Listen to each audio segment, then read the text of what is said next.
ధర్మరాజు గారు నిద్రపోవడం మానేస్తే అది ఎవరి గురించి మానేస్తాడంటే కర్ణుడి గురించి మానేస్తాడు. కర్ణుడి గురించి మానేశాడు అంటే కర్ణుడి శౌర్యం మీద, కర్ణుడి పరాక్రమం మీద ధర్మరాజు గారికి ఒక నమ్మకం, ఒక మెచ్చుకోలు గుణం లోపల ఉన్నాయా లేదా? ఉంటేనే కదా. వాడు సామాన్యుడు కాడండి.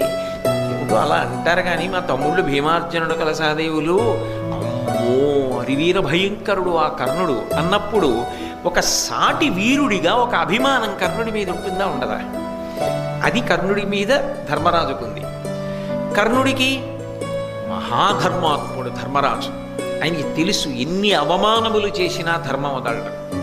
అటువంటి మహాపురుషుడు లోకమునందుండడు. ఈ భూమిని ఏలితే ధర్మరాజే ఏలాలన్నది కర్ణుడి యొక్క ప్రబలమైన విశ్వాసం.